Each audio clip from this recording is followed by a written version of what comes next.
Welcome back to Hip Hop Beats and Things. I'm your host K-Hill with my partner Vince the Bundy, bringing you some of the best, top-notch MCs in the game and whatnot.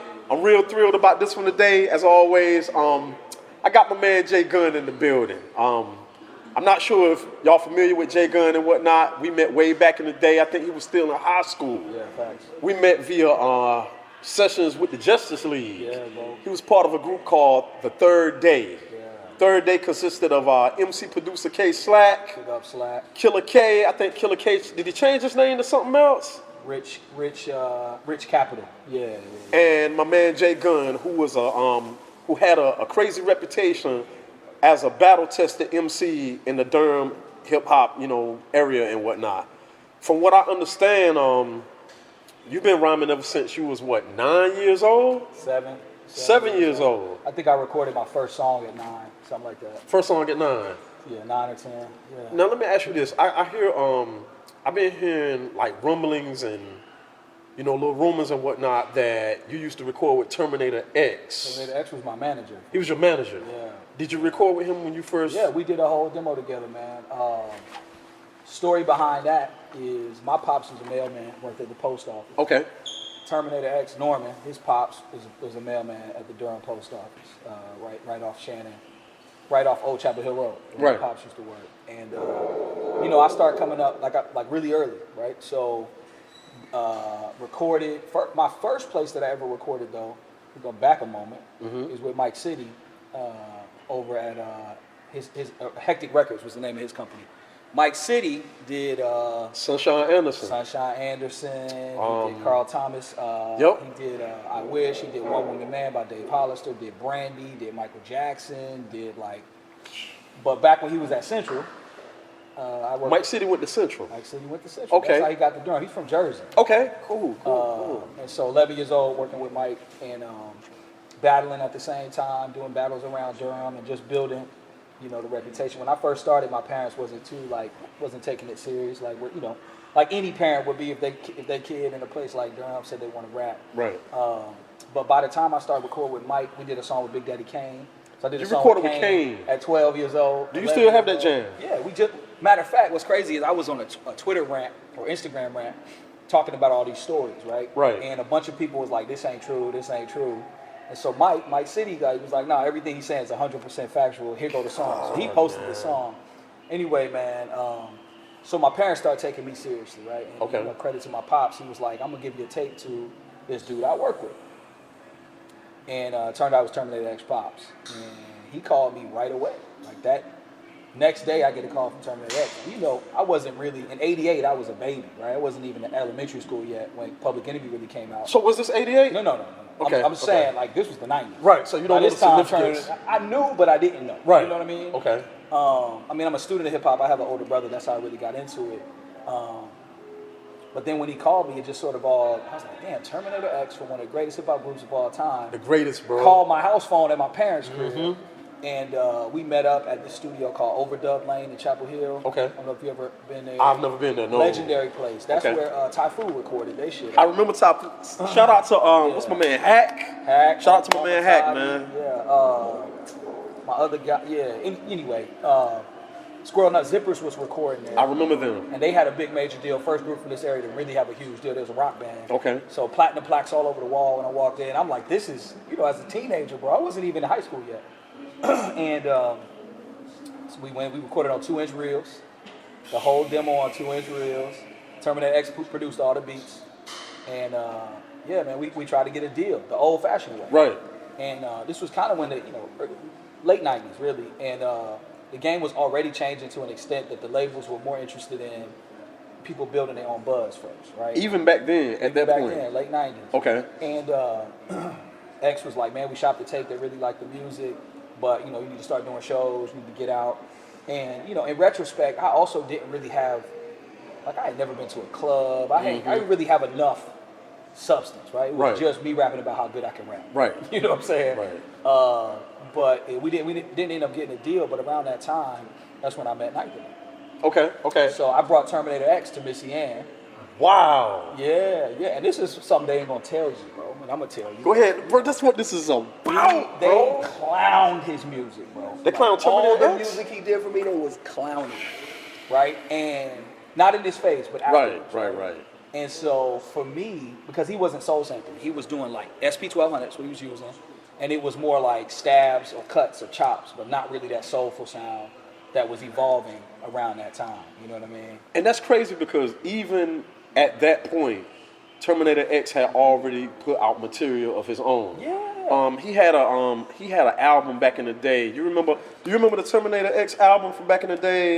He had I think he had a joint with Houdini up there. He had these two girls that rap. The beats was solid, like solid, dude. I thought the production was super dope. Right. And it was really that style of like, it wasn't this heavy soul sample, like the vocal samples that we start doing. No, it was beats for the Jeeps. But it was like, it was beats for the Jeeps. So, yeah. but you know, it was competitive, right? So Right. the way that they reacted to the music I did with them, Right. put this like chip on my shoulder. Yeah. And really is how the third day kind of formed. Because Slack and Richie, we were already friends, right? They were already around. I think Slack even came to a couple sessions with Terminator X, but way back, right? Right. And we like, man, we're gonna get on some of these soulful beats and just kind of follow the wave. Yes, sir. And that's kind of how I parted ways with Terminator X, because it was like, okay, this sound ain't really getting me the reactions I want. But in the meantime, that we were probably together for like a year and a half. Right. So from like 13 to 15. You still have a relationship with him? Of course. Good, yeah, man. Yeah, Good. man. We left on great terms, and I think he put, first of all, he put a lot of his own bread into our project. Right. He invested a lot in me.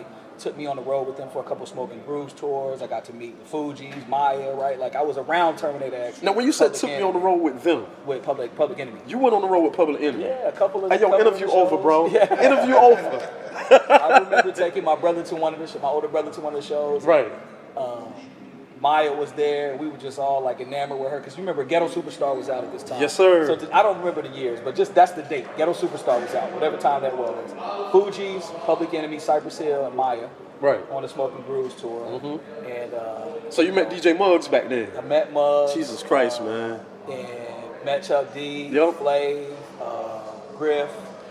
Had a really, just like an inspiring experience. I didn't get to rhyme, I didn't get to perform, but I was there. You know what I'm saying? Right. So I'm grateful to Terminator X for all of that, man. And I think he really helped introduce me to Knife in him as well. Took me to the crib, and him being there gave me a little bit of credibility. You know what I'm saying? Definitely. Which I desperately was looking for at the time. I know exactly what you mean about getting clowned for not using soul samples and whatnot. When I first arrived on the scene, you know, I met them through Legacy. You know what I'm saying? That's back.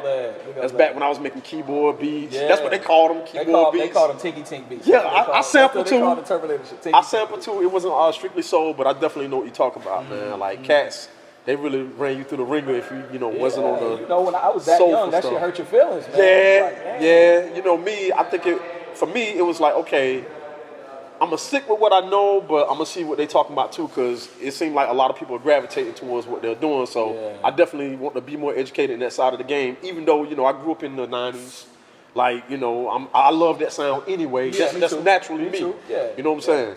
But this is the first time that I was ever around some producers that specialized in that, because with the melting pot that North Carolina is. A lot of people that you run into try to emulate what's popular, what's already out. Right. They went against the grain. Which was dope to me. For that time. Raucus was around, but that was about it as far as, people that was up there. And undoubtedly, bro, that soul sound was fire. Right.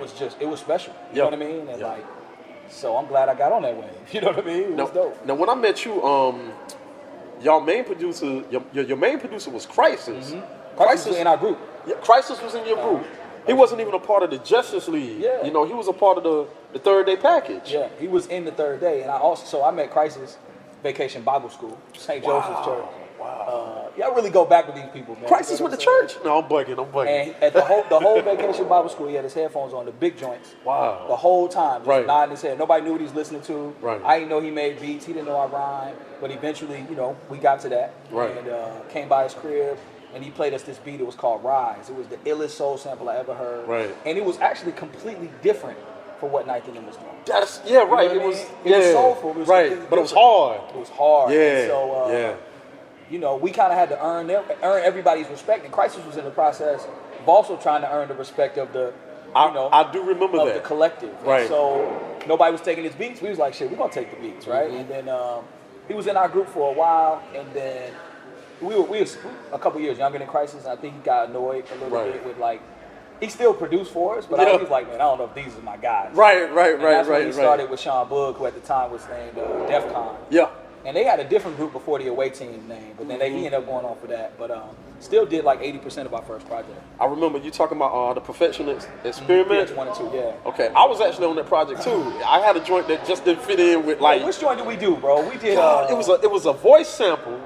It was cold too. It really was. But for some reason, it just didn't fit the format of everything else that was up there. But you guys kept it though. You know what I'm saying? And I was like, I thought that was so dope. You know, and I was there for a few of you guys' sessions. Yeah. I think I was there when y'all did the Rock With It. When Knife remixed it. Yeah. To this day, nobody has flipped that sample. Nah. If they have, they didn't flip it like he did. Not like that, bro. And that's when we knew Knife fucked with us. Right. If he remixed your joint, like you were there. He gave us a different beat, and on the version that we put out, you hear like this like porno sample at the beginning. I remember that version. But the whole beat was a porno sample, and it had like the. That was a different song too. Completely different. Yeah, sample, it was. Right? And no, I'm talking about over that beat. Y'all had a different song on that beat too. We did the same song. You sure? Yeah. We never re-recorded the verse. Right. Knife just flipped. I mean, you would know better than me, but I just thought I heard another song. You know, because again, we was all trying to like earn. We was the young kids, trying to earn the respect of these people that we looked up to. Yeah. Knife, even Comanche, even that whole Tay, Pooh, all of them, like that feeling that they had. Right. We always felt like we was outsiders, and so we felt like Knife kind of was just throwing us beats. You know, Samps and him had a good relationship. So we did the jam, and none of us really liked it. Right. And then he sent Samps the version. Sam's calling you. Y'all got to hear Knife remix the joint. And we went crazy. Yeah, that joint was nuts, man.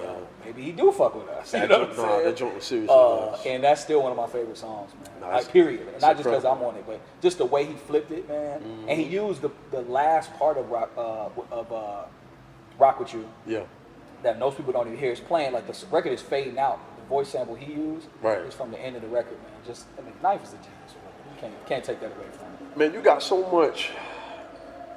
much package with you that I'm trying to remain in a chronological order, but it's gonna be hard to do. It's gonna be a little tough for me. So it'll be hard for me too because you asking me things and I'm having to pull. That's what I'm saying. So if I jump around a little bit, kind of forgive me. It's a conversation, man. It's a conversation. Okay, so y'all do the perfection experiment. You're still battling at this time, I think. A little bit, yeah. Was there ever a battle with you and Fontaine? You ask like you don't know. Here's the deal. I've heard. I don't know the details. Yeah. You know, and I heard little. Yeah. I think I heard little funny things here and there. I'm not sure though. I want to hear what you heard, but yeah, we battled at the Durham Armory. Okay. The second or third Duel of the Iron Mics. So Samps and Doe used to do this thing called Duel of the Iron Mics. Right. Which like a March Madness style tournament, but for battle rap. Right. And to me, it was still the best format because the first round you rap over a beat, just traditional battle. Yep. Then the second round, they give you a topic, and you got to diss the other guy with the topic. You know what I mean? Okay. And so I had won the first Duel of the Iron Mics, and then I didn't go to the next one because I couldn't get out. My parents wouldn't let me go. Okay. That's how young I was. Right. I think the first one was at the Cash Cradle. I remember being in Chapel Hill. This cat named Smoke won the second one. And then, did Kazi win the third one? Kazi or Josie won the third one, I can't remember. And then I came back for the fourth one. So maybe it was the third one. No, Smoke won the second one, me and Tay did the third one. Okay. And then, because I'm trying to remember all these years too. Nice crowd, packed house. And then this dude in the crowd had on these, what's them boots that, I don't want to say y'all, kid, here because I ain't trying to call you old. It's all good, boots bro. That was popping when you was in college, bro. Was it lugs, yo? Nah, man. The little suede looking Durangos. Oh. And he had like a mock neck sweater on. He's dancing, bro. Like, I don't know if you ever seen Tay dance, but he's really dancing, bro. Like, right. And so Cass is like, look, and this, I'm super, Jesus Christ, my ego man. is like this big. Yo, bro, right? when you battle, you a different person, right. bro. But at this point, I had never lost a battle. Right. So I'm thinking I'm invincible. So I see this dude dancing with the mock neck and the Durangos. I'm like, ain't no way, this the guy they talk about. Right. Then he goes his first round and just destroyed. I don't remember who he battled first round. He destroyed him though. And I'm like, oh shit. I had never seen nobody that dope with battle rap, like at that point. Okay. You know what I mean? And anyway, we make it to the finals, and we end up going like 5-6 rounds. Jeez, man. Knife was a judge before I even knew who Knife was. Doe, I think, was a judge, and one more person. And we get to the last round, and you know, it's freestyle back then. Right? Okay. This was early. This was before like the rehearsal battle raps. Right. And about 4 or 5 rounds, because the judges couldn't decide. It's a tie. It's a tie. You run out of shit to say, right? So my clip is done. And this Your is, clips, yeah, I'm right. done, bro. So I don't even remember how I'm trying to tackle him, right? Right. Probably clowning on his clothes, something real surface level. And this is the mistake I made, bro. So when I met him, Tay was slick, bro. Tay, if you watching this, you was slick with this. Right. He daps me up, what's up, man? J Gunn, yeah, I heard of you. I think I was Baby J at the time. That was Right. my name. He's like, what you up to now? I'm boastful, right? This is when Terminator X was managing me. Yeah. Like, yeah, man, you know, I just signed this little management contract with Terminator X, you know. And he was like, Terminator X, what are you doing in North Carolina, right? And so I told him, I was like, well, he moved here, you know, to open an ostrich farm. You said something about the ostrich farm, yo. And I dropped that little tidbit, and he waited until the last fucking round. Sir. And it was something like, he was like, that's preposterous. Why don't you go back to Terminator X and the fucking ostrich? And the whole crowd was like, oh. And I'm thinking, like, how the fuck do y'all know about the ostrich? Right. But apparently it was a dope enough bar, and it was over, man. I lost. God, man. Went home sad. You know, it was a $100 prize. I really wanted that money. Yeah. But it was an amazing experience, man. And to this day, like, the cool thing about it is a legendary Durham story. And then there's always like debates. Nah, Gunn really won. If it wasn't for that ostrich, you know what I mean? So with Tay being one of my favorite rappers, still to this day, it's dope to have that story. You know what I'm saying? You also battle Kazi. Another controversial battle. Yeah. And that was for a lot of money. That battle was for. I can only imagine, man. Like for real, cause $1,500, which was a ton of money back then. I know y'all was going for the jugular, man. We were, bro. We were NC State. Man. It was at NC State. And some little, like, I don't even remember, like, farm looking building. And this is the first time I ever heard Kazi rap. And Kazi at that time had started to develop a pretty strong following. Right. So he had like a lot of his folks at the thing. And again, I'm still a teenager. He had a whole organization behind him. He had like a movement. Yeah, right? he did. And I didn't really have that. Like, I just had my friends from high school and Samps. You know what I'm saying? Yep. Who shout out to DJ Samps, man. None of this shit would be possible without him.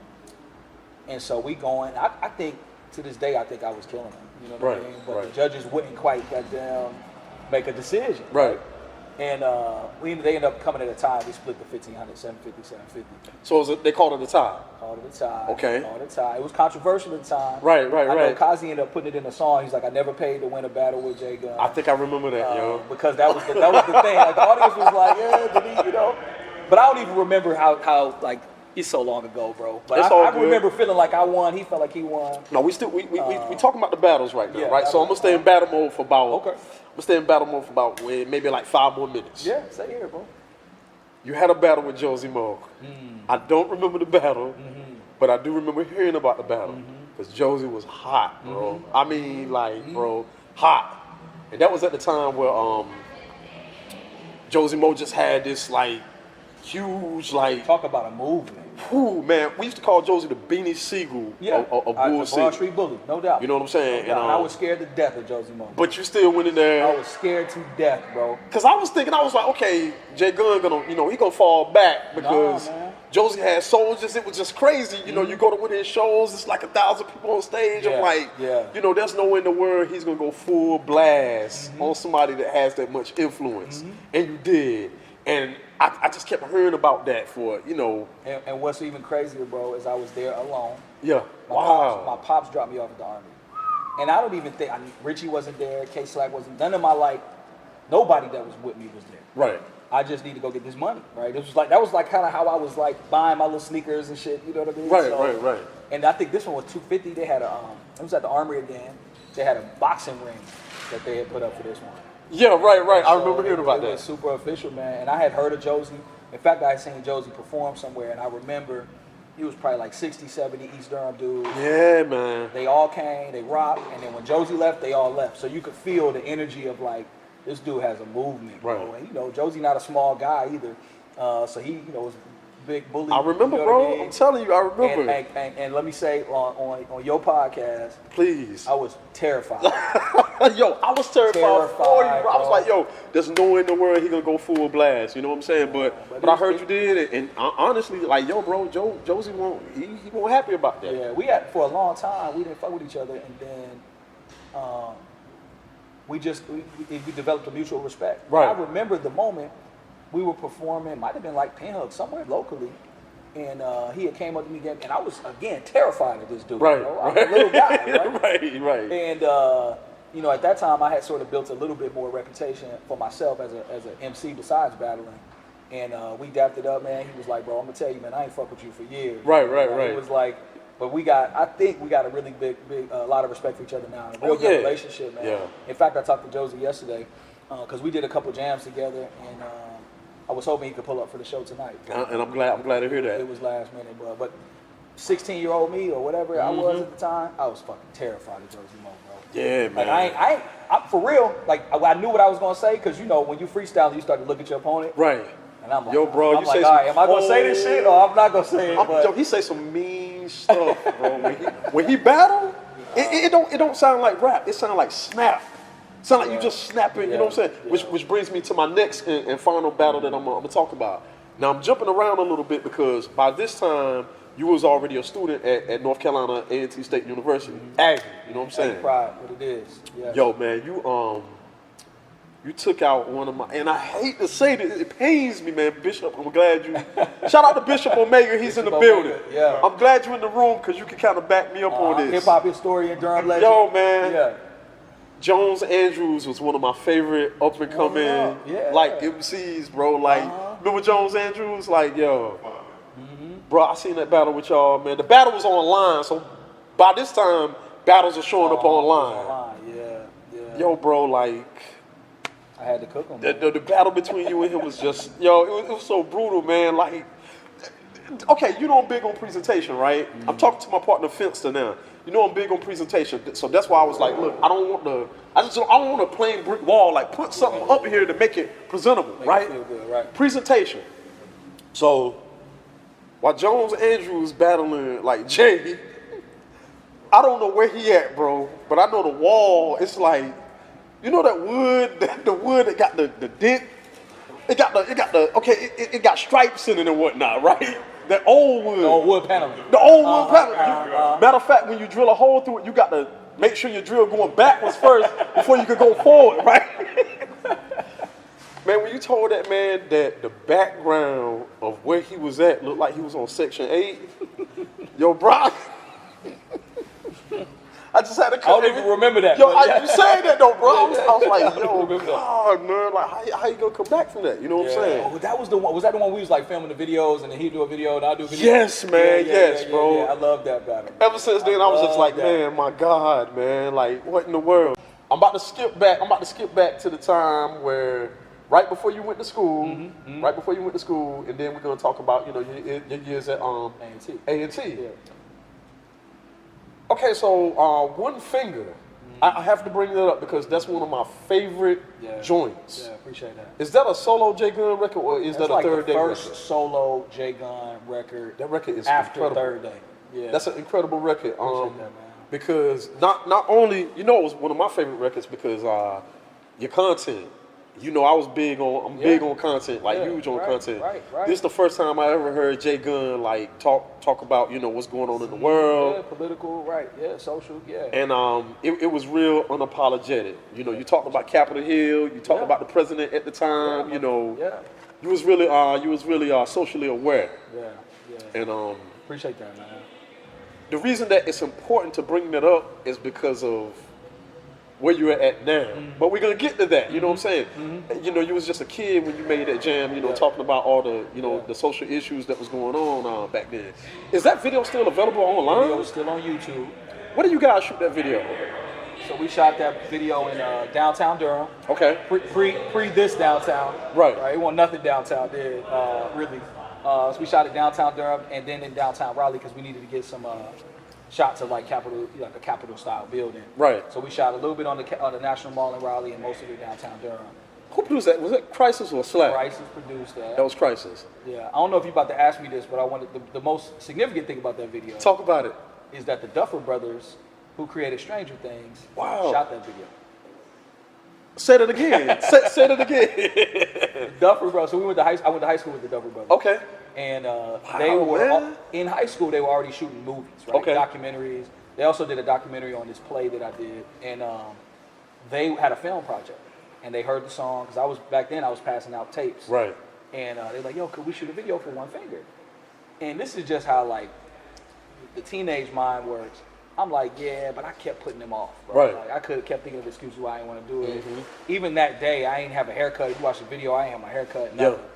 But Sam's, again, thank God for Sam. Sam's like, we're gonna do this video, fam. Yeah, because I love that video, man. Folks like Shay, you remember DJ Chayla? Yep. Yeah, she showed up. Chayla put me on, yo. Yeah, we had a lot of dope people there, and it's probably one of my most popular songs. Love that song. Full circle moment. I was performing in South Korea a couple of years ago, and a couple girls in the crowd was like, "Are you gonna do One Finger?" They knew One Finger. Yeah, this is like a couple of years ago. Right. One Finger was 1999, 2000 or something. Right. Maybe like 2001, and 2017, I'm in Korea, and they're like, "Yo, do One Finger, do One Finger." Man. So that song really reached further than I thought it would, and who would have thought the Duffer Brothers would be, Stranger Things, one of the most successful That's Netflix shows ever. That's a fun fact, bro, because I never ever knew that. Yeah, I didn't know if you was gonna ask me. I was like, let me go ahead and drop that. Man, I just got so much I want to talk to you about, man. I'm trying to cram it all in. I got time, man. Good. I'm here. As long as people want to watch.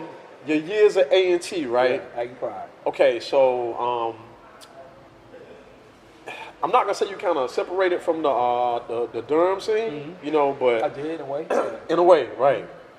I know you split from Third Day. Am I right? Yeah, we just all kind of went our separate ways. Yeah, y'all Nobody really separated. split. Right. Me and Slack still did a bunch of music together while we was in college. I think me and Slack got a little bit tighter around that time because y'all working together a lot. Yeah, working together a lot. Out the crib. Yeah, all of that, Yeah, man. Trading production tips. Yeah. All that. That's my man, yo. Slack really started finding sound. Oh, man. During like his freshman year, he was at Fayetteville State for a little bit. Yep. But then he had his son, so Yep. he moved to Chapel Hill, and he just got super. Yo, nice, he got man. crazy, Super bro. nice, He got real crazy, Super man. nice. So we did a bunch of music while I was in college together.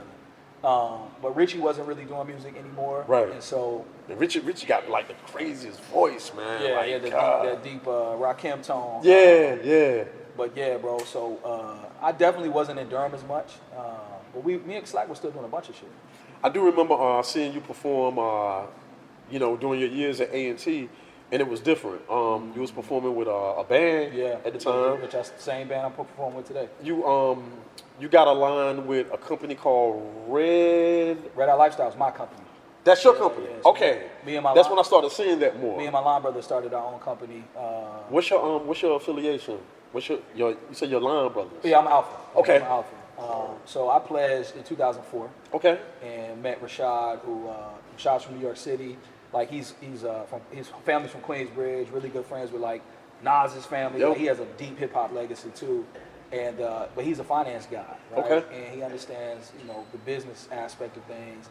And I was battling like crazy at A&T, bro. Like if you thought what I was doing in Durham, I was battling every day. Are you serious? Oh my God, bro. Like that was, like for me, that was my ticket into like social acceptance at a place like A&T. Yes, sir. So I remember my first couple weeks in school, BET was on campus. Yep. You remember 106 and Park used to have the battles. Yep. But so how they were finding their MCs, they had this college tour. BET was going to different colleges. They had a little stage set up in the Holland Bowl, which is, the bowl, every HBCU got a bowl. Yes, sir. I walked past the stage. Is that the bowl by the calf? Yeah, right in Yep. front of the cab. Yes, Walked sir. past the stage on my way to class, and I was like, this was my first couple weeks. Nobody knew me. I was nervous as hell, right? And I was like, if the stage is still there when I get back out of class, I'm gonna get up there and do this battle. Because Right. he said, like, looking for MCs or some shit. Yep. And it still was there. I walked past that bitch, got all the way to my dorm, and I was like, bro, I'm about to go do this shit. I was nervous as fuck. And I was a little rusty because probably that whole summer I took off, right? I was just focused on trying to get in school. Right. And then when I got to school, I was all thinking about girls all the time. Like, really distracted by like, the college thing. Yes, sir. But I was like, fuck it, I'm just gonna go. I put my hoodie on and I killed, bro. Like destroyed. And then like from then on, every week Cats was coming You up. gotta battle. Yo, you gotta battle. You gotta battle. Everybody thought they was nice. You gotta battle. You know the craziest thing about college, especially when like A&T, Yeah. whatever you do, those first couple of weeks, like you know, Defines you. Yeah. people gonna remember you for that for the rest 100%. of the year. 100%. So I can guarantee, I could definitely understand how you had to battle every time somebody had to see you. Every fucking day Yeah. almost, bro. And Yeah. killing. Yeah. Killing. And you know, I had another Josie Bo situation, bro. But it wasn't Josie. It wasn't Josie. It was just another time I was terrified. Okay. There was a cat on the football team. His name was Trusty, who was like supposed to be the nicest dude at school. Right. I think Trust was probably a junior. I'm a freshman, you know.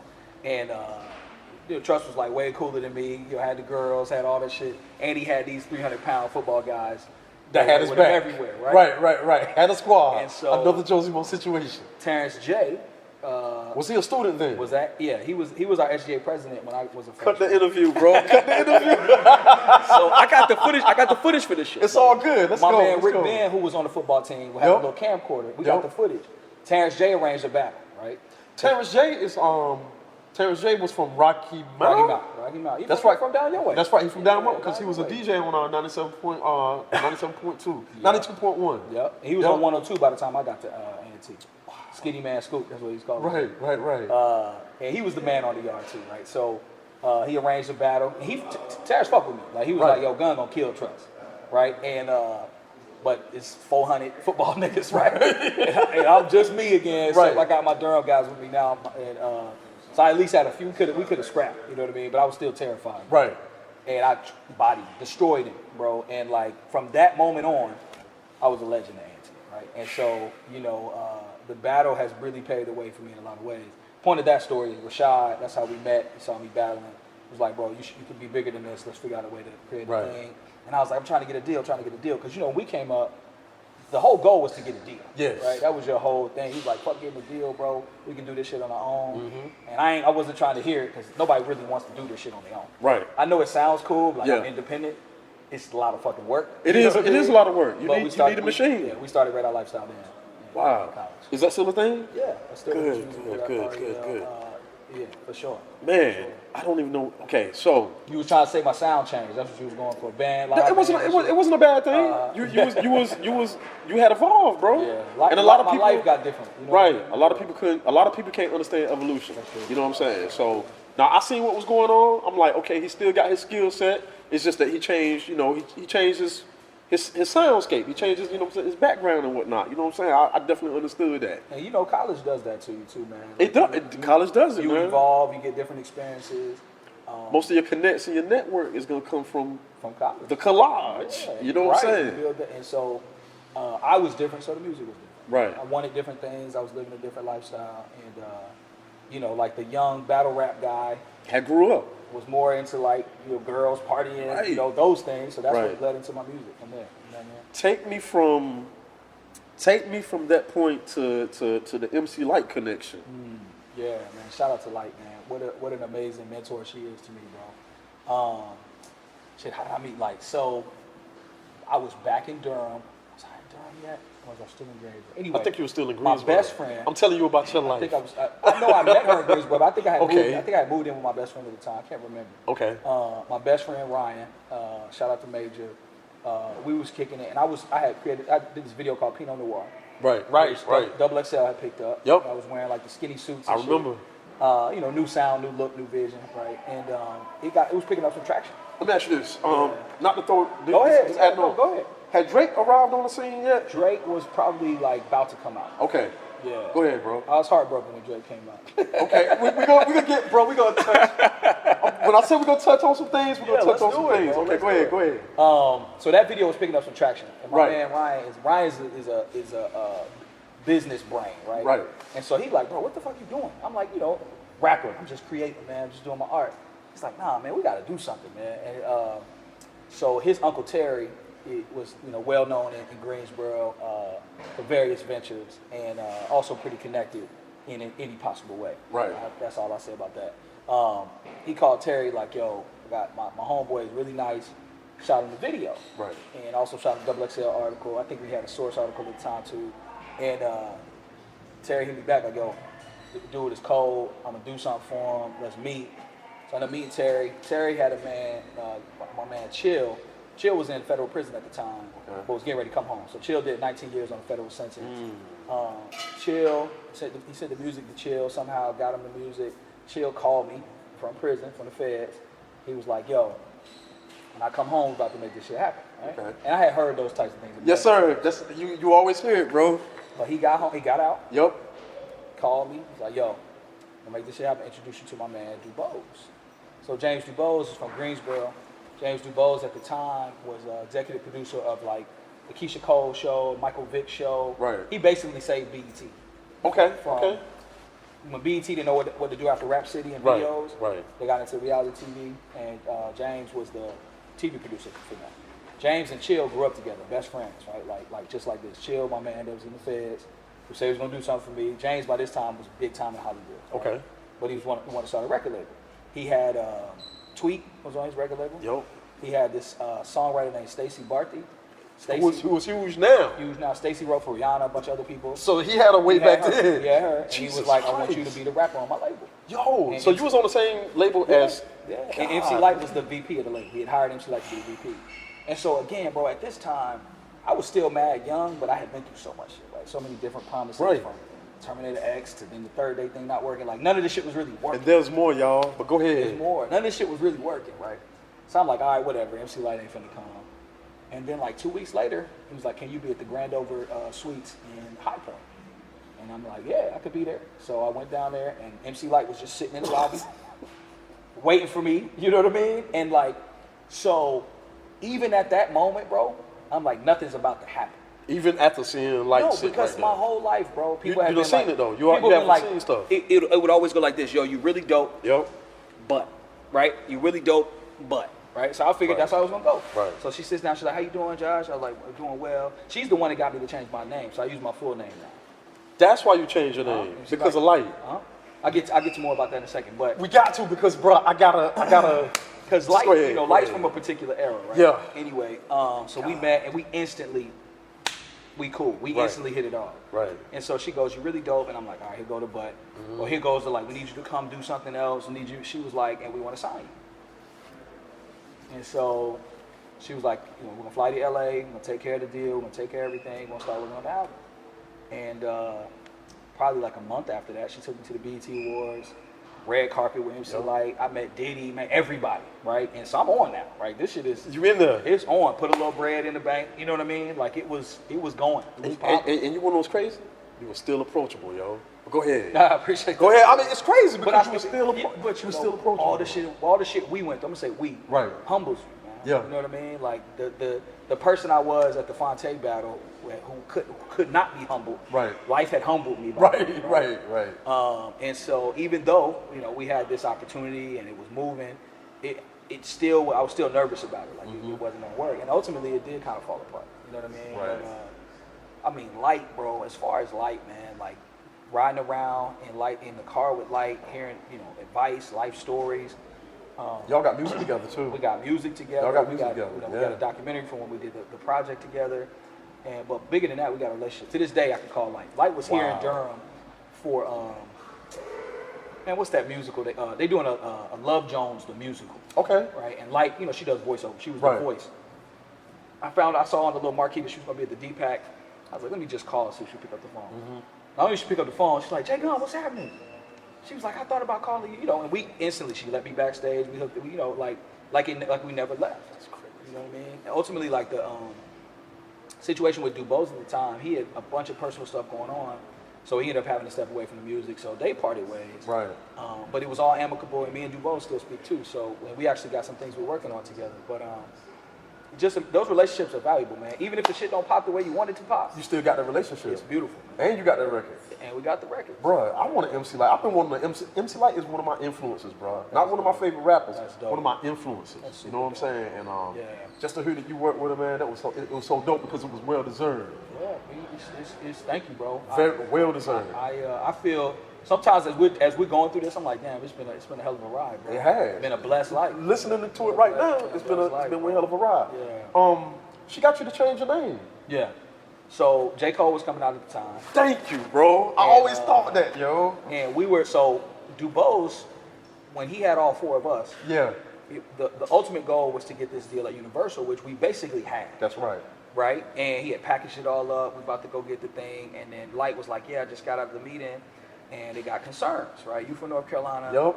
He from North Carolina. We was like almost the exact same fucking time. You wanna know what's crazy? And this ain't no disrespect to either one of y'all. Similar styles too, right. bro. Yeah, it's because we got the same influences, right? Like, Yeah. And she was like, the J Gunn, J Cole thing is just too close. I thought that's what But that then was. she also, man. she was like, but when I met you, Right. when I met her, I was raised, right? That's what I like to say, that I was raised, right? And so Lyte is a lady, right? So I introduced myself like, hi, I'm Joshua Gunn. Pleasure to meet you, right? I wasn't like, what's up, man, I'm Gunn. Like, it was like, and she was like, when I met you, she was like, that was really who you are, right? So she kind of like talked me into, presenting my full self, right? Right. Including like how I dress and all those things. She was like, be your most authentic self.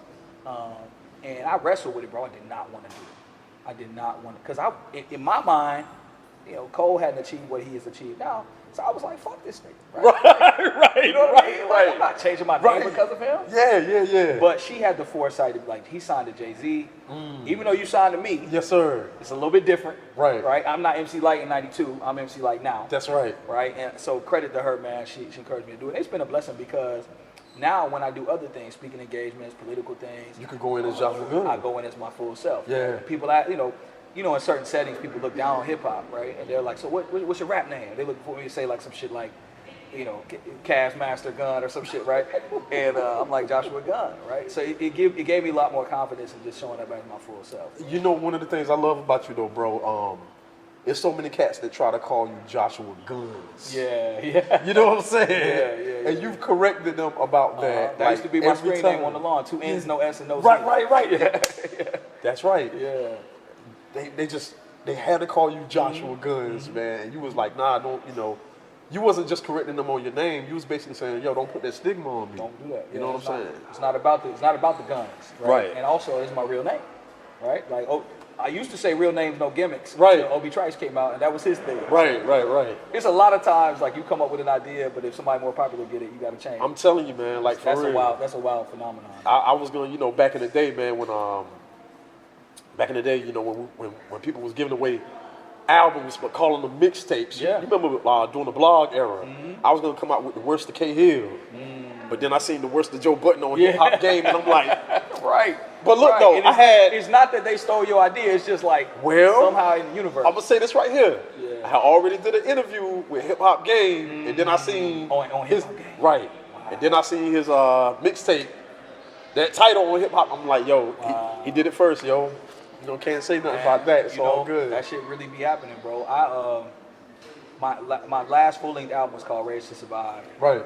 I did this album cover where it was my face. Yep. But I had like the images of people that I looked up to, like Malcolm X. But I also had like Trayvon Martin, like people who had some significance to me at the time, projected on my face, right? So my face, but then they're like projected on my face, right? Was you working with JD then? Yeah, JD did that whole album. Okay. But just speaking about people kind of snatching ideas, I think it was Kevin Gates' album came out like a couple months after mine. Whew. And I'm like, yo, did he see my shit? Sometimes But you never know. ask. You never know. Sometimes you gotta ask. Because for me, it was a completely original thought. Right. So it's like, damn, did he? But see, with the internet, man, you never know who who's gonna see it. see what, what's it. gonna touch what. And it's not far-fetched because a lot of mainstream artists will steal from unknown artists. All the time. I got a homie that had to sue John Legend, ended up winning. Wow. Because John Legend, he gave John Legend his demo years ago. Yeah. John Legend ended up like using the song, thinking like, nobody gonna know this kid from Fayetteville, my man. And anyway, he ended up winning a lawsuit. Like, Is your man I can't think is it not Pierre? It's not Pierre, is it? His name is Stokes. No, not Brandon Pierre. Okay. No, not Okay, yeah, I'm thinking about Brandon Pierre. Yeah. Okay, so the MC Lyte situation, has played its, ran its course. How do we get the Dame Dash? So Red Eye Lifestyle is how we got the Dame Dash, right? So the Lyte thing, we did an album release. So my album never came out on DuBose. Okay. But James let us put the album out anyway. And so Rashad and I had already been working together on Red Eye Lifestyle since college. Right. And so we had the infrastructure. We knew how to use TuneCore. We knew how to get the music out. TuneCore was out there. Yeah, Wow. we were like early TuneCore, bro. Okay. And then we pressed up our own CDs. I think we used TuneCore. They also had a pressing mechanism, right? So we had our own CDs printed up. That's back when you had to pay for the barcode and all that shit. Yep. And we was like, we're just gonna do this thing independent now. We built enough traction, you know, we got enough footage, let's just go. And so we dropped that album, had an album release party here in Durham that sold out like crazy, right? And it was my first time thinking like, I think I was at that joint. Casbah, you remember Yeah, Casbah? I was at that. Yo, was I on that joint? You might have been, bro. You might have been. Now that I think about it, you might have rocked that joint. But anyway, it was packed, right? And I'm like, oh shit, people really fuck with me. Yeah. Right? That joint was legendary. We built some, you know what I mean? Yep. That was the first time I brought the band out and all of that. So, I remember. Yep. You know what? I was there then. Yeah. So that's like the intro, and then we had a hell of a run, bro. Like we did a whole lot of shit up until that point. Touring. Right. Rashad and I was doing our own tours. We was in New York every week. We was killing. Like straight up independent. 100%, bro. Right. Selling CDs, $10, right? Like we were really doing that, and we were getting a lot of press. We had our site up. We was shooting videos, and so that was probably like trying to put my timelines together. So 2012 to when did I meet Dang? 15 or 16. Okay. I ain't have my daughter was born in 16, so 2015, maybe 2014. Anyway, Okay. 5 years maybe we were on this run, right? Building momentum.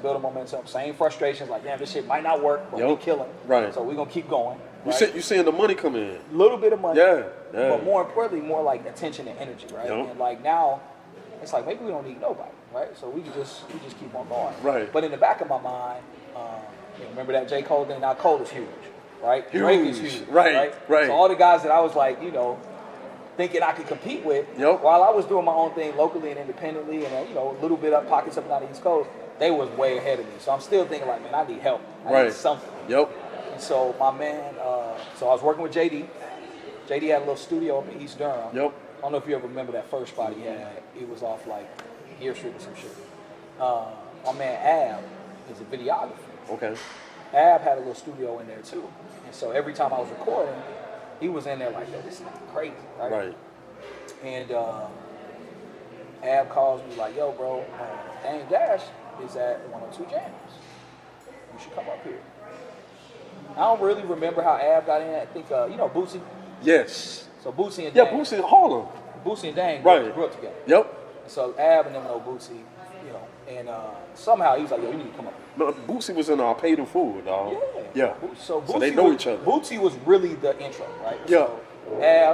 So Ab, Bootsy, me, right? Right. You gotta come up here and meet Dame. So I go up there, and I'm like, shit, what am I about to do? I'm about to rap for this nigga. I don't know what. Right. I haven't seen Dame Dash anywhere in a long time, like you know, like in the public eye. So this is after the split. This is way after the split. Okay. It was 2016 or something, maybe like 2014. Yeah. Okay. And so I hadn't seen Dame anywhere in the public eye, but it's Dame Dash. Right. And Rockefeller was by far my favorite. Yes, sir. All I wanted was a Rockefeller chain. I say that in one of my songs. Like, that was Still, yo. right Still. now, right? Still. Right. Right. So anyway, go up there, and Dame is doing a radio interview. He had just moved to North Carolina. Dame had moved to Charlotte. And Dame wasn't all that interested in doing music anymore. Right. But Bootsy and them, and his man Jay Black, who also was in Paid in Full. Jay Black is like Dame's right hand man. Like, that's Right. really his brother. That's Loon's big brother. Okay.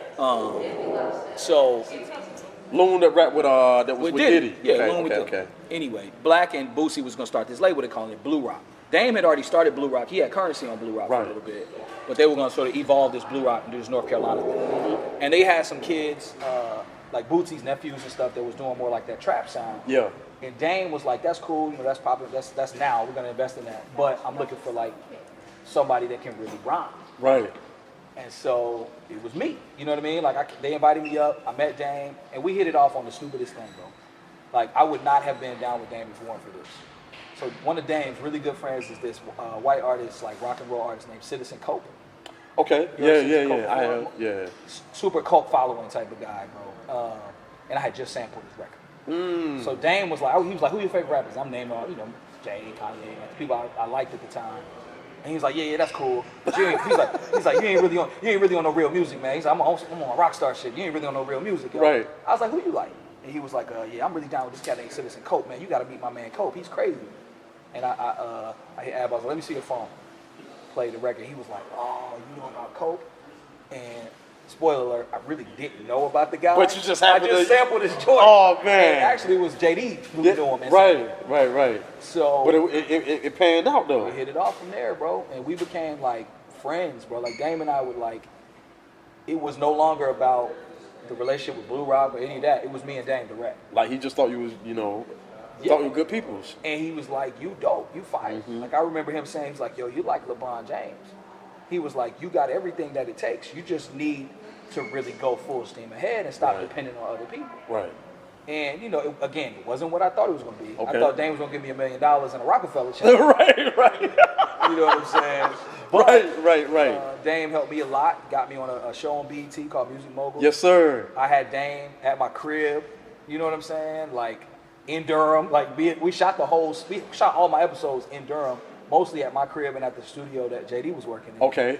So we got Dame walking around Durham. You know what I mean? He met my wife, my dogs, my kid. You know what I mean? Like, dog, bro. I had a dog. Yeah, like me and Dame, we was kind of similar in some ways. Right. Bro. Like I don't want to adopt any of this kind of negative connotations, but we had a lot in common, bro. And so it was easy for us to work together, and he genuinely fucked with my music. Right. And then I ended up taking his son on tour with me in Europe. I remember that, yeah. Like, we had a hell of a run, bro. And the BET show was huge for me, bro. Like the calls I got after that, the opportunities I got after that, like, you get invited on a show with Dame Dash and Birdman and Jermaine Dupri and Snoop Dogg, and you, independent gun, I'm thinking I'm gonna have like half a scene. Right, but I I was his whole storyline. Right. So it was special, man. It was special, bro. No $1 million, no Rockefeller chain. Even though he did let me wear a chain for a long time, and I was praying he was gonna give it to me, he never did. The experience is priceless, though. It was, and it went down in history. It's documented and everything. That's facts. That's Can't priceless. nobody take it away. Can't nobody take that away. Indeed. Okay, I'm trying to figure out. Okay, still on the Dame Dash situation. You had an opportunity to meet Kanye. Yeah.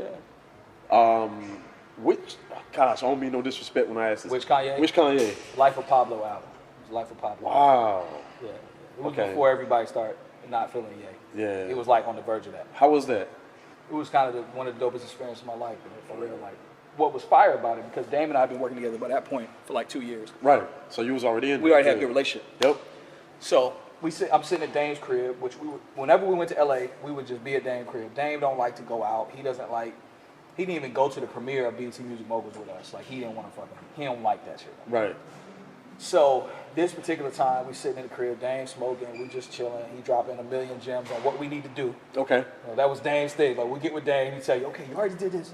You need to do this shit. And at the time, we were in talks with Republic about getting a deal. Republic is the record label that Cash Money is on. Yep.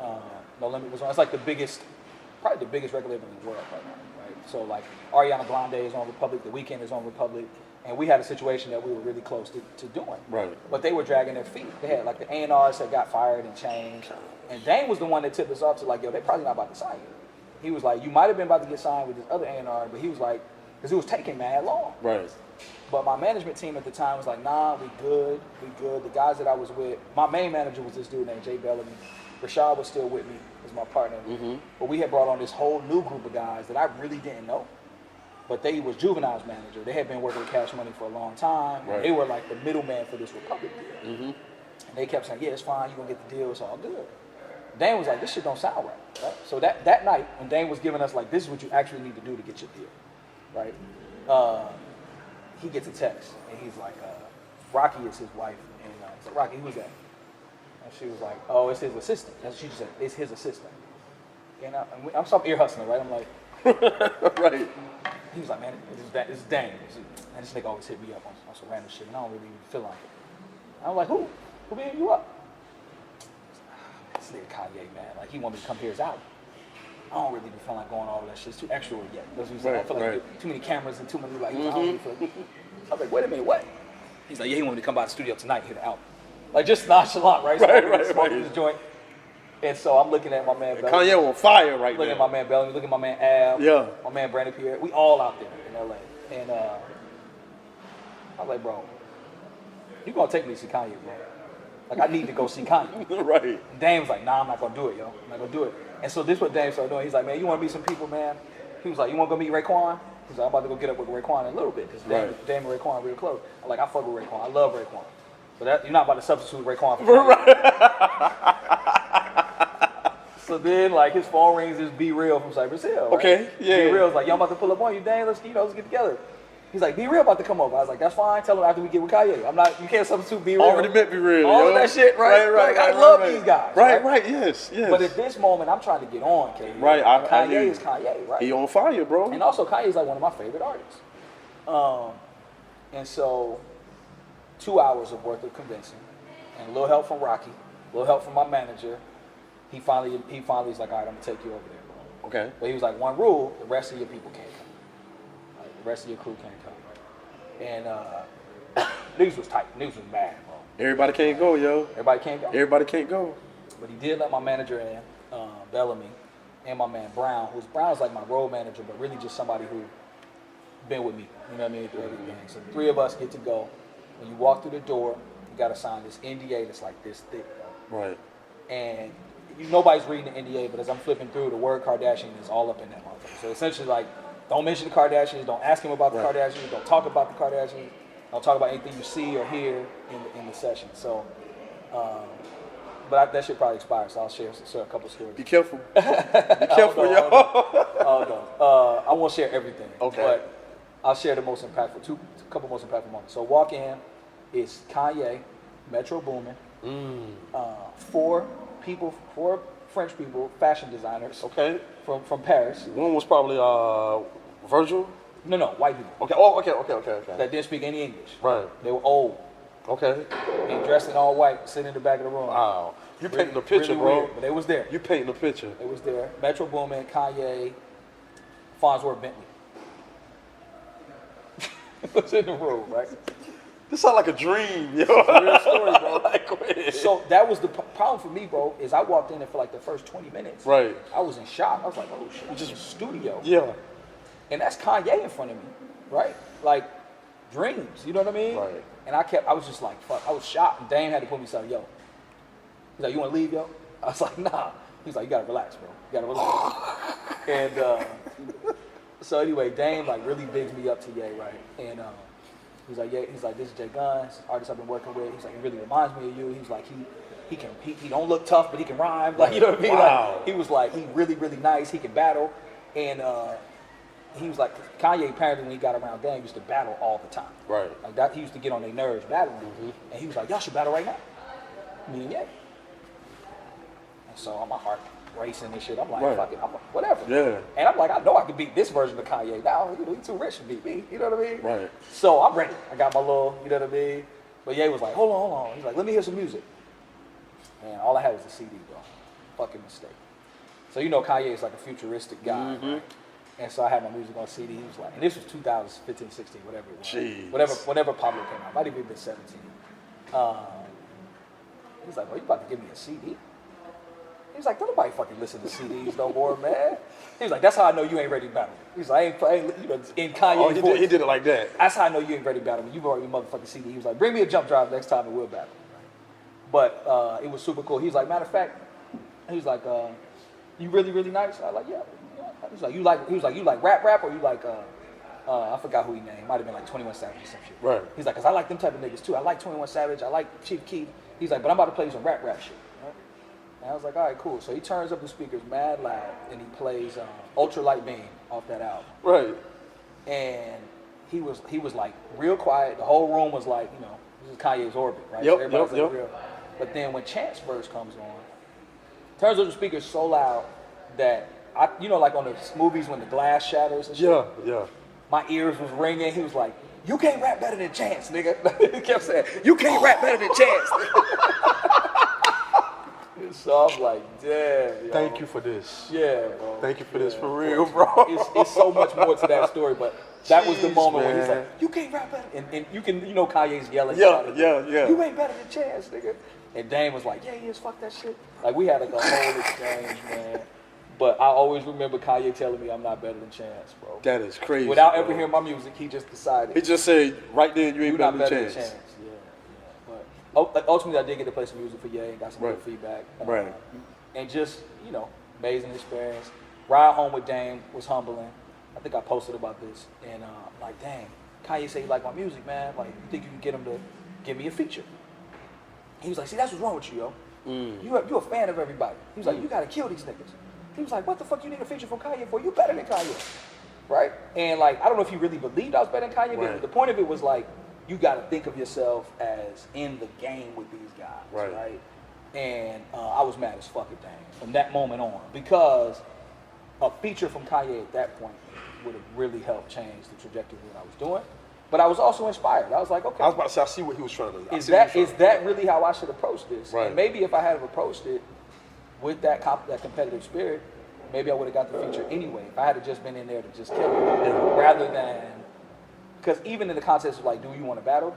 I'm still a fan, bro. You know, I'm still just like, really, can I just take a selfie with you and put it on Instagram type of fan, right? But I should have been, my mentality should have been, you ain't no better than me, you're human like me, I should be in here to show my skills, you know what I'm saying? So, like, you know, Dame taught me a lot, even though in the moment, it was mad frustrating, bro. Right. Mad frustrating. Right. Yeah, that's crazy though, man. Like, you ain't better than Chance. Yeah, that's hey, bro, that's a sound bite right there, though. That's a hell of a sound bite. You can't rap better than Chance. Okay, so the BET show. Yeah. Is this the same show where Jermaine Dupri? Wow. Can we talk about that? Of course, yeah. So the story goes, and correct me. I think they asked Jermaine about Durham, and he said something crazy about Durham. Yeah, so like Jermaine's whole approach to Dame on that series was like, why are you in North Carolina? You know. Okay, there we go. Jermaine will tell you that he always looked up to Dame. Like, Jermaine was like, he patterned himself after Dame. Okay. Like the whole flash, the money, the cars, like that image. And he was like, I see you now, you in North Carolina, like there ain't nothing going on in North Carolina. And so in that particular segment, which they ended up using for the trailer of the show. Right. Wow. Bow Wow said, what's he doing in Durham? Ain't shit cracking in Durham. And so perfect opportunity for me. Yeah. You know what I mean? So JD, our JD, Durham's JD, was like, bro, you got to diss him, man. So I'm performing that track tonight, and it became like a little local sensation. Yeah, man. Yeah, bro. I'm like, man, he went about Weezy, man. Like, God have mercy, man. It was just. You know what's the crazy part of this? What's up? I'm probably telling you stuff you don't know. No, let's get it, man. Let's get it. So it got bad for Bow Wow because of that. So somebody just sent me this video as a reminder recently. So, you know, Durham being Durham, right? Yeah. We're not a city that you can really get away with talking shit about. True indeed. And so, some guys from Durham ran into Bow Wow on like one of them Steve Harvey type cruise ship things he was performing on. Yeah. And ran up on him, bro, and made him do like one of them hostage apology videos, bro. And I mean, in the video, he looked like, you ever seen those hostage videos where like you can't see any type of weapons, but you know it's a weapon pointed at him, so they're looking real. I was like, Durham is not to be played with, bro. Yeah. And he was like, I'm sorry, I was triggered. Like, so I declare victory on that one. That's wild, man. Yo, the crazy part is, we got enough right now where we can wrap this up. It's been a long, man. But you want to know what's crazy? We got more. Jay, man, you got 2 bios, man. I know, man. It's been a long life. You got 2 bios. It's been a good ride, though. So is it anything else that I'm missing after Bow Wow? Because after that, you know, I seen you pop up on features. You know what I'm saying? Just, you know, doing your work. But then I seen you, can I call it politics? I seen you get into politics, bro. Yeah. And I seen you rock. Yeah, appreciate that. How did that happen? It kind of happened organically, man. Like, you know, a couple of things happened in a row. One, I had my daughter. Okay. This is significant for one reason. Well, a lot of reasons. Having my daughter is amazing, right? But it was significant because chasing the hip hop thing and the lack of stability that it provided at that moment from a financial standpoint and from like, because you know when you're independent, even if you have a good month, you're putting that money back in. Right? That's right. Because you're funding everything. And so thinking about medical bills, my wife being pregnant and all of that, I started thinking about like a job. Yes, sir. You know what I mean? Yes, sir. And I had already been kind of out in the community doing a lot of different things, and it built up a little bit of a reputation for caring about the community. Right. Really caring about Durham and being somewhat of like a spokesperson, I guess. Right. Beyond just the rap shit. Right. Like I got to meet a lot of people and I don't mean this in a bad way for any people to disassociate with, but a lot of like the influential people in Durham thought it was cool to tell their kids that they met me, right? Right. So I would get invited to like important galas and shit like that, you know what I mean? Right, Because they would be right. like, look, teenage daughter Jay Gunn is at the thing, right? And that opened up a lot of doors for me. And then when I got in those doors, I was conscious of the fact that like I can't take this opportunity for granted. I'm in a seat, I'm in a room where a lot of people from our culture don't get in that room. And now I'm being able to speak for people in a community like Durham, where Durham is a have and have-nots type of community. Right. And like, I wouldn't describe myself as a have-nots, but a lot of people I grew up with feel left behind, right? Right. So now I'm in these spaces, I'm like, all right, I'm gonna advocate for people for whom this growth of Durham doesn't seem to be benefiting. Yes, sir. And so that led to a job. I got a job at the Chamber of Commerce in Durham. Right. Shout out to Casey Steinbacher, who was helpful in helping me get that job, and really got to see like the inner workings of how the city worked, but Right. also like being a creative, I think the way our minds work, sometimes we can also see gaps and holes and like problems, right? Like Right. when you create something, you're like, okay, even a song, like what is this new song gonna solve, right? Like, Right. And so I started to identify like, oh, we got some real gaps in how we're developing and growing our city, and just got talked into throwing my name into the hat. Right? Okay. So I did that chamber work for 3 years and learned a lot. Was visible in a different capacity, right? Suit and tie capacity. Yep. Still performing, still rhyming. Yep. Still, we did North Cac at the time when I was at the chamber. That's right. Did back in the day too. Yeah, we did back in the day. Yeah. I toured in Korea while I was at the chamber, Yep. Thailand, right? I was still doing the music thing, but the job was nice, the check was nice, right? But also the ability to impact community was even more important. Right. And so 2019, I decided to run for city council and was this close to winning. We lost by 150 votes or something like that. Ended up getting 20,000 votes. So 20,000 people came out in the city of Durham and said that they wanted me to represent them. That's something I'll never take for granted, home. That shit was big for me. Couple of things about that. In rap, you hear a lot of rappers talk about, yo, this my city, yo, I'm the mayor, yo, this my turf, this my block, you know what I'm saying? Yeah. But they don't ever, you hardly see them go out and make moves to make a real, change and influence in the community. Yeah. And you did that. You try to do that. You did that. You're doing that. Yeah, I'm sorry, I ain't mean to, Yeah, no, thank you, man. It means a lot to me. This like I'm connected to this city, right? Right. And it really started with rap, Right. but it's a lot bigger than that now. You know what I mean? And that's another thing. That's the second thing I was about to say. Like when I seen that you was running for, a chair, you didn't use it as a springboard for your music. You separated the two. Yeah. And even when things didn't work out, you continued to do work. And you had real authenticity, a real authenticity about your motive in helping out, the community. Yeah. Like you really love this city. I love it, man. No doubt. And a lot has changed in this city, since I've been here. It's an understatement. Yeah. And a part of that, you're a part of that change. You know what I'm saying? Yeah, facts. And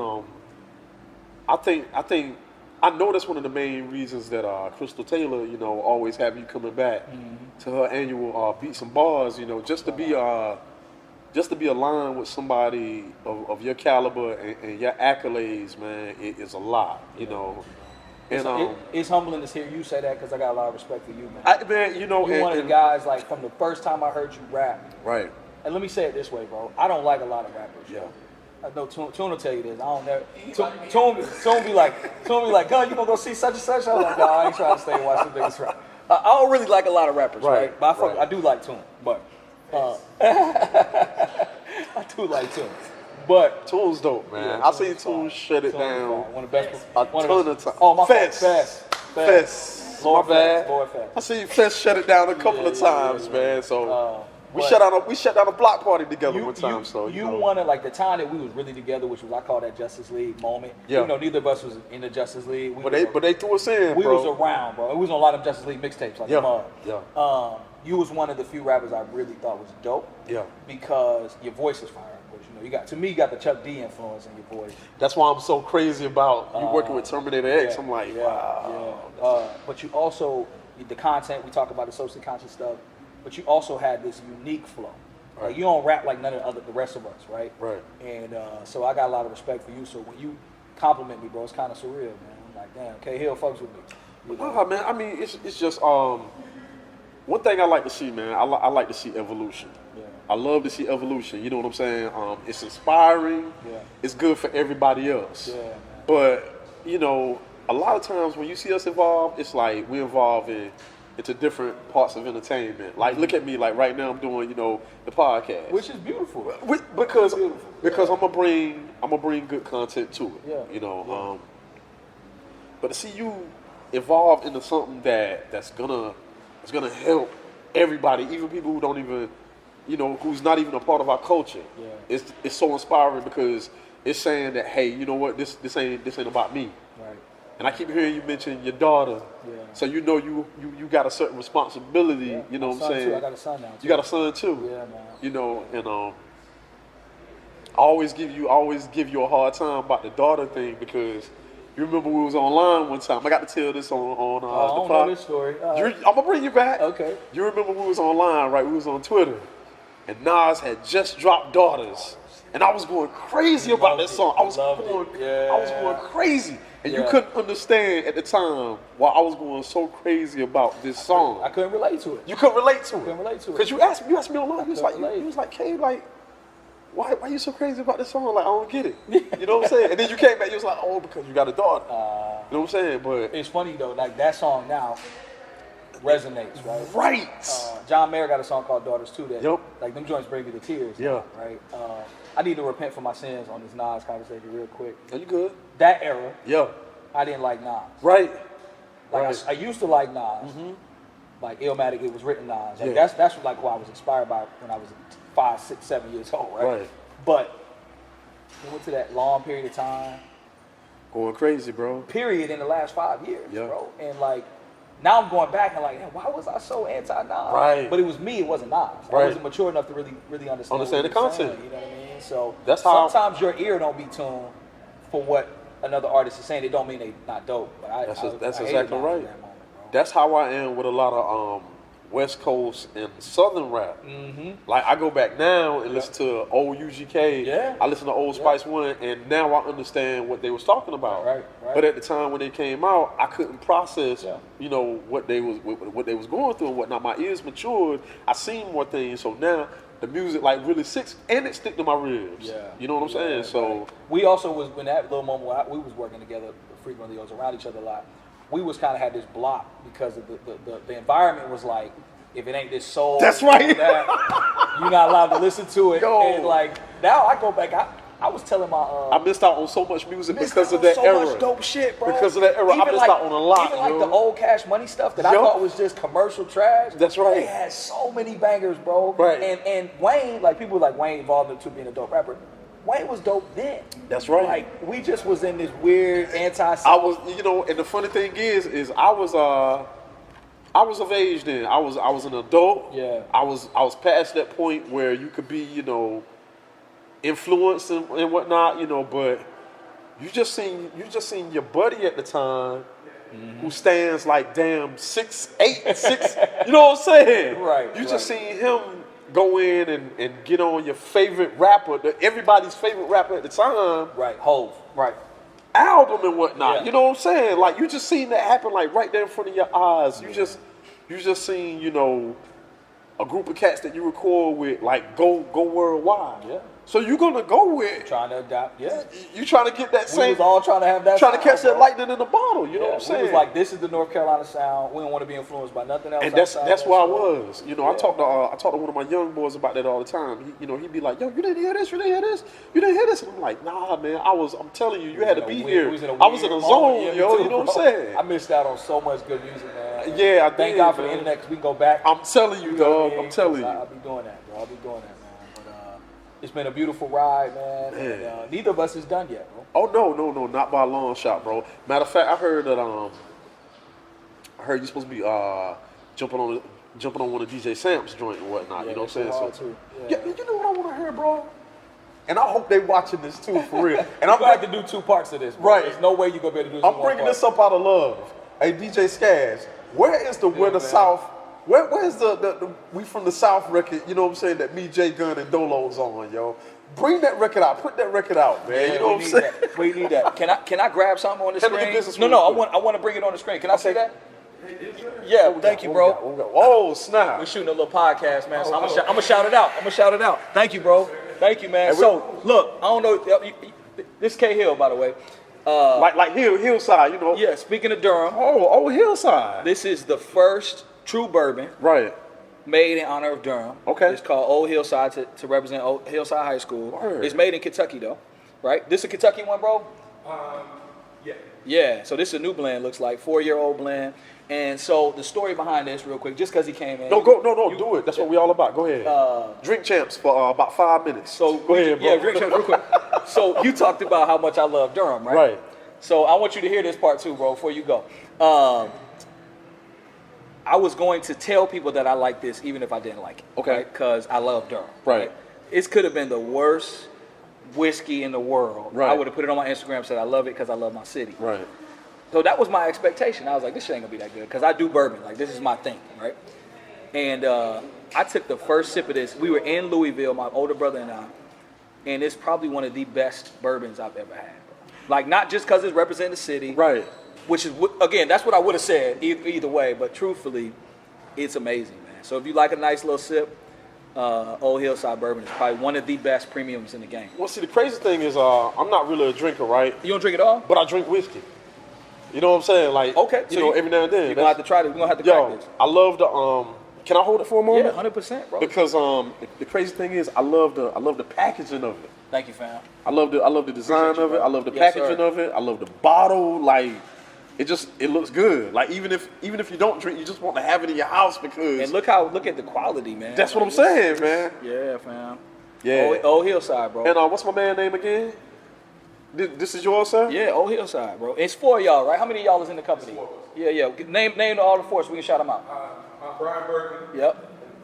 Courtney Tucker, Maylon Waters, I'm Jessica. Yeah. Call me Rock. So it's Yeah. middle name Rock. I just know you was Rock. That's why I want to make sure I knew what your real name was.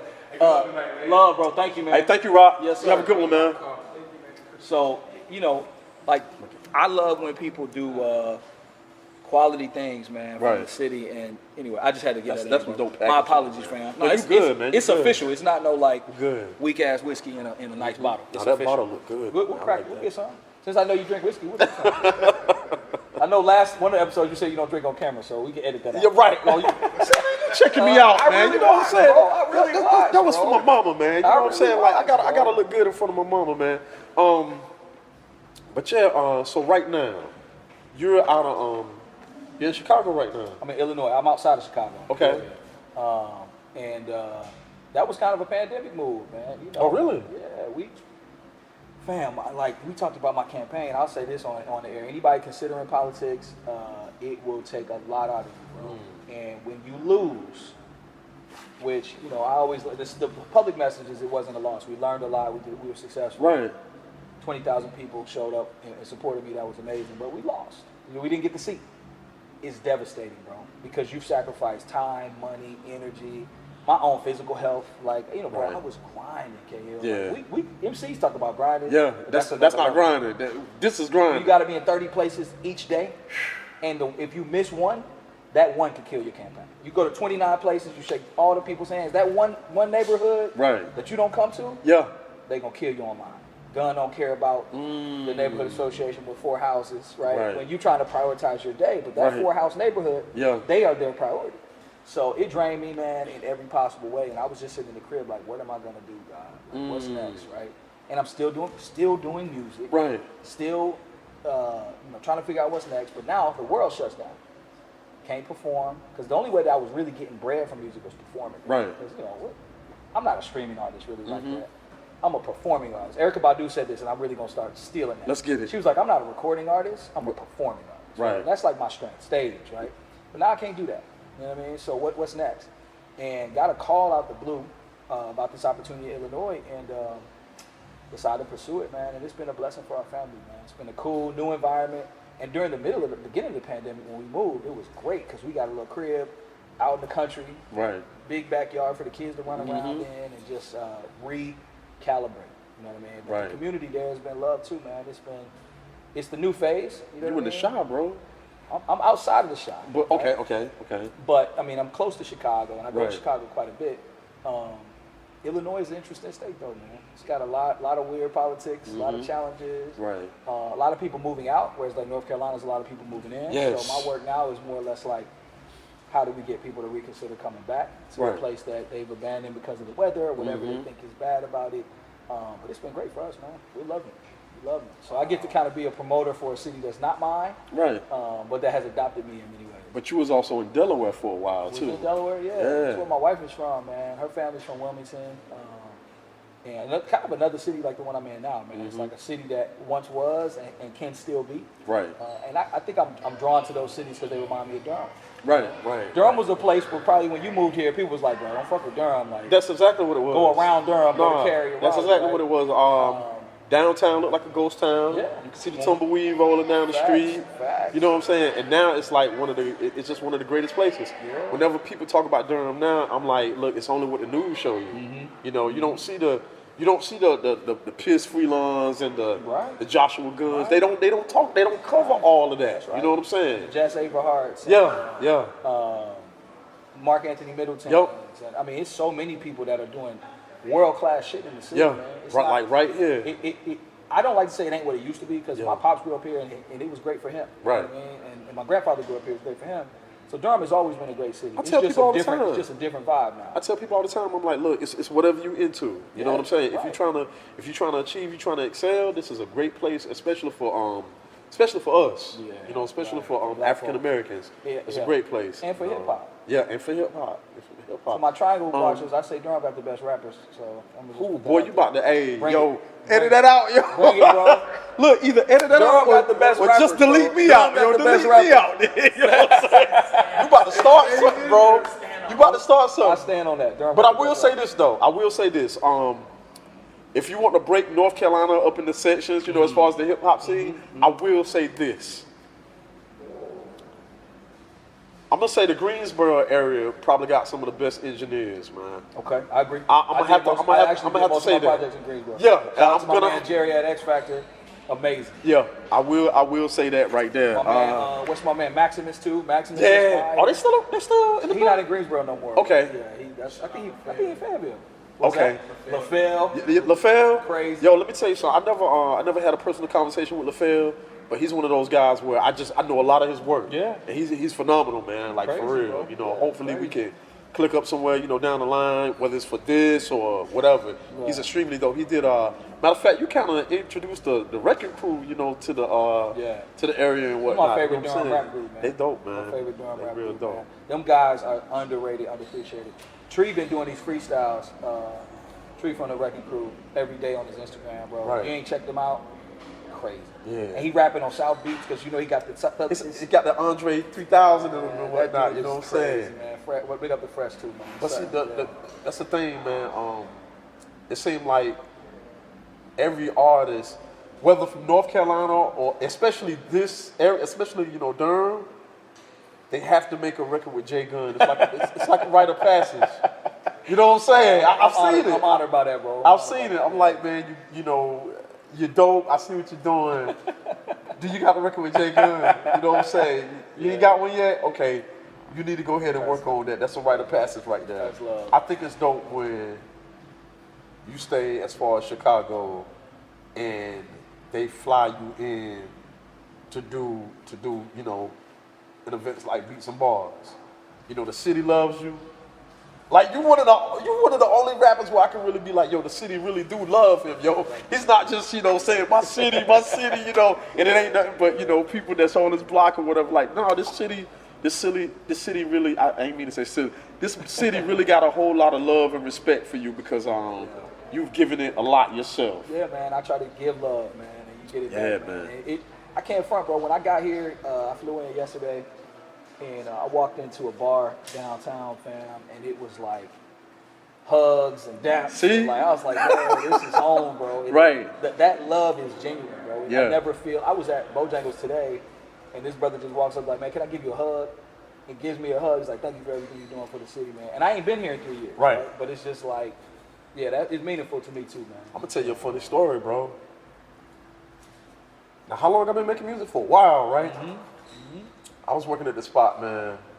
I never told anybody I made music. That's just how I do. I keep it to myself.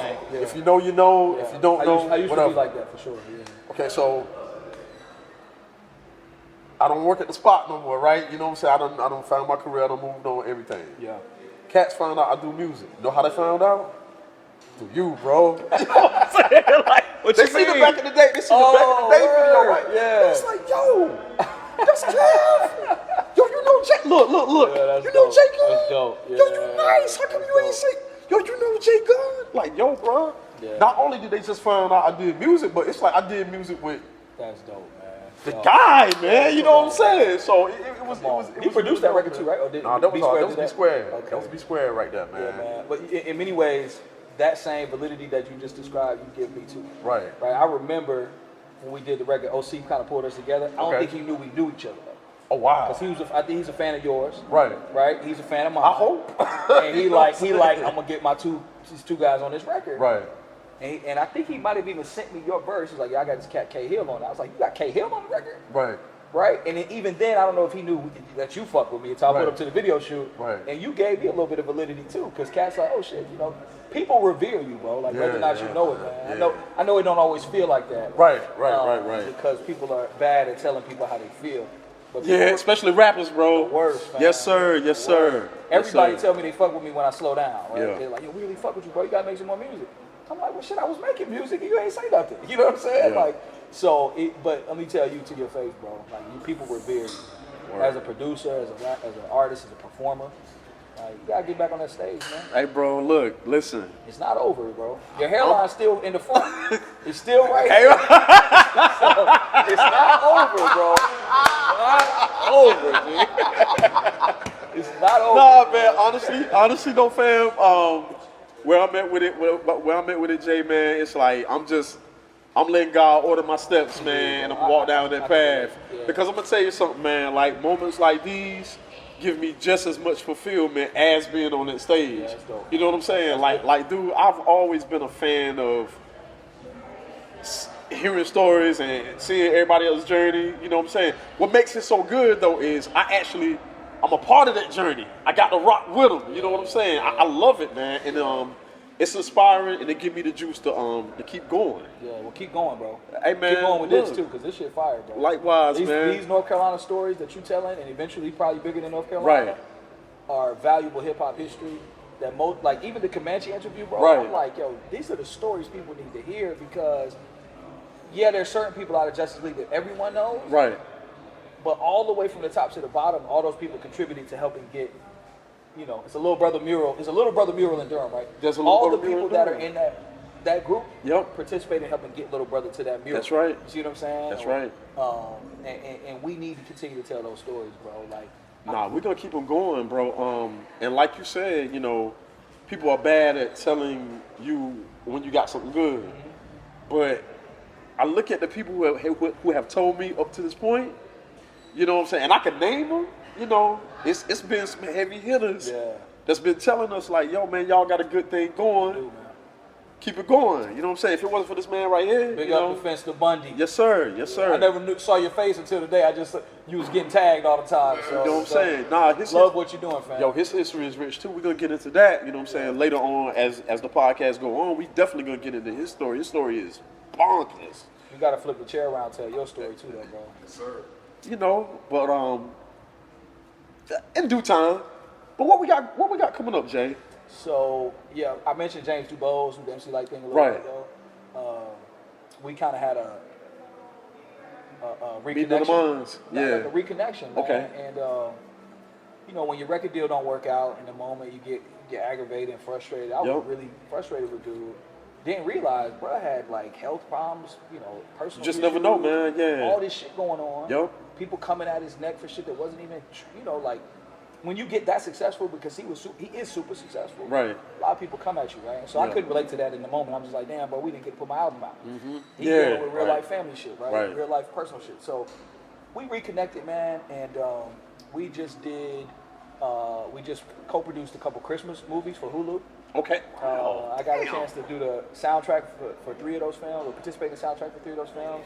My record got picked up as the single, so that was cool. The Right. Hulu joint.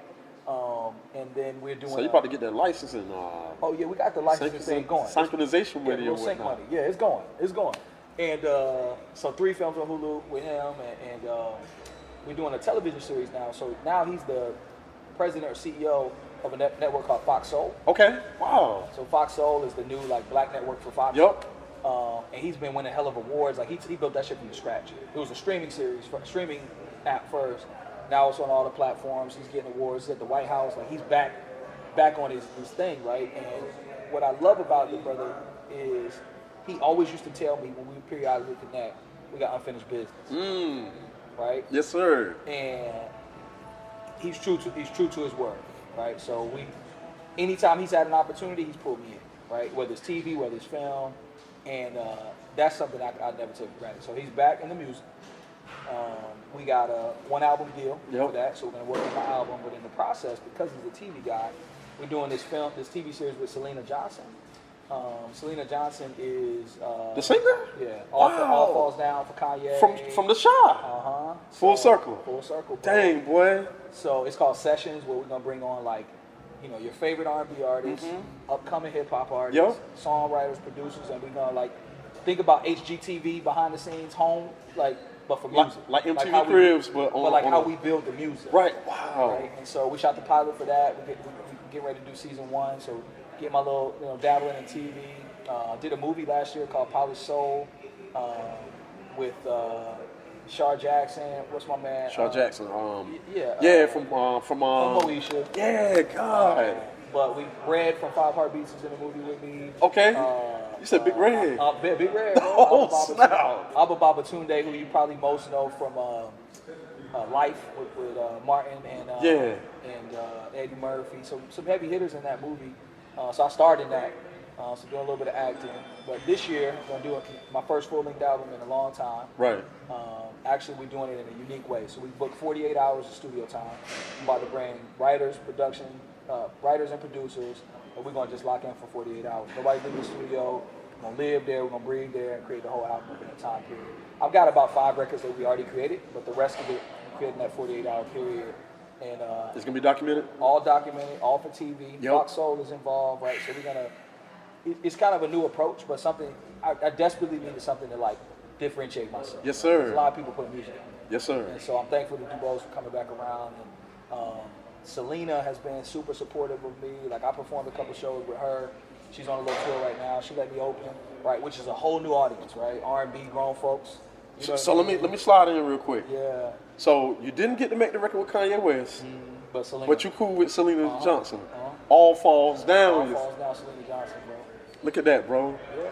Come on. God is good, bro. Sometimes he'll let you meet your hero. Yeah, that's right. Just so he can show you that you could get there. You could be the hero. But you'll end up being that person. Yeah. Yo, dog, that is dope. Yeah, man. It's been really, it's gratifying too to be doing it as long as we have, man. Yes. And for somebody who is successful to be like, bro, what the fuck, you got it. And like, see let's some, go, bro. yeah. I see it. Like, let's keep going.